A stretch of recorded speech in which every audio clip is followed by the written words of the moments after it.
I have New Zealand skipper, Sunrisers skipper, wonderful batsman, great captain, Kane Williamson. Welcome. Hi there, thanks for having me. Great guns, mate. Batting, bowling, fielding, great captaincy. Yeah, as a group, we're certainly looking to improve on all those areas, and hopefully we can continue that in the back end of this competition. Kane, your team is performing exceptionally well. Any particular things that you have decided in the team meeting?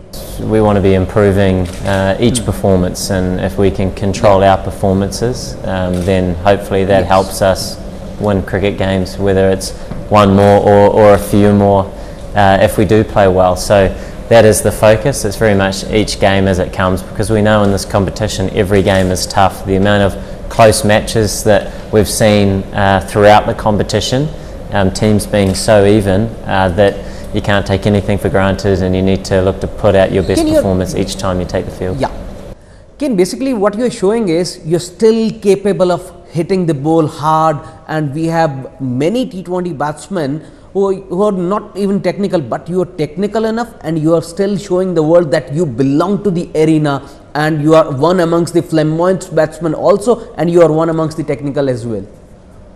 I haven't changed too much, just trying to, I don't really focus too much on the strike rate. I think, yes, in the shortest format you are looking at your options to create a high strike rate if need be, so but I think the main focus, and I believe it probably is for most players, is what can I do now to help my team get into a stronger position. And I think we've seen this year on some of the surfaces the strike rates perhaps have been a bit lower at times, but if the contribution is such that it moves your team forward, then that's the main thing, and that's my focus, and I think it's everybody else's focus. And personally, batting wise, I just try and adapt my game subtly. I've said a number of times I won't be hitting the ball like Gale and Warner and AB, all these world-class players. I just try to do it in a way that suits my game and suits the role and the team.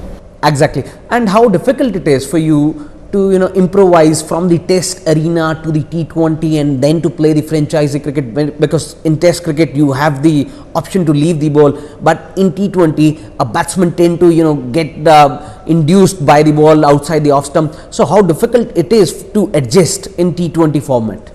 Yeah, I suppose it's an adjustment in the mindset, right, but often rather than making big changes, they're just little changes, and looking at your areas where you're wanting to pick up your boundaries with the surface and the bowler, and I think once again the most important thing is the team and the situation, and trying to play to that as best you can to help the team move forward.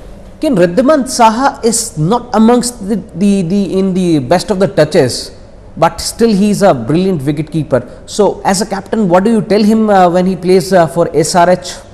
No, I mean, last couple of games he played a nice hand 2 games ago and didn't get a bat last game, but he's a leader in our group, a very experienced player, and I think one of the best keepers in the world, and on the surfaces that we've been playing on, keeping has been tough, and he's, I think, a number of times shown why he is regarded as one of the best wicket keepers in the world, keeping to the likes of Rashid Khan, which I can only imagine is extremely tough, but a really important job for us. And we know Riddhiman, every time he goes out to bat or in the field, he's doing his everything for the team, and we've seen him play some really great knocks with the bat, and we know that he'll be going out trying to do that in this back end of the competition. As you were talking about Rashid Khan, number one question is, do you read Rashid Khan in the nets? And the number 2 is, how difficult bowler he is for other batsmen?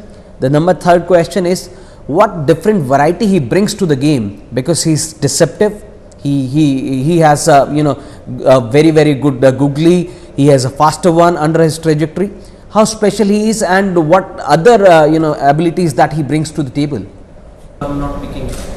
He is tough to pick, and sometimes trying to pick him can be a real challenge, because he bowls so quickly, and obviously spins the ball both ways. So he's been bowling really nicely in these last few games. So that's why the keeping aspect to that partnership is so important, and why Ridderman keeps showing his value as a leader, as a keeper, and we know with the bat he's always very close to making that match-winning contribution. So fantastic bowler, and in the pace he bowls at, I think naturally is something that makes adjusting quite difficult. So hopefully he can continue with that in this back end. Last question, Kane. Okay. Do you think Alex Hales is the perfect replacement for David Warner, as he played a bills of innings last evening?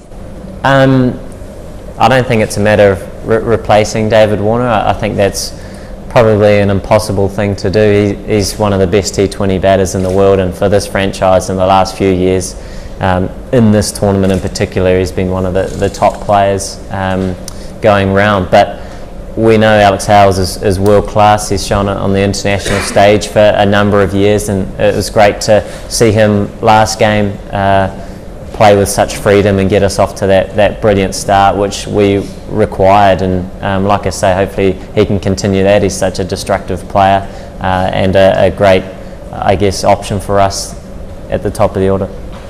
Thanks, mate. Cheers. Cheers.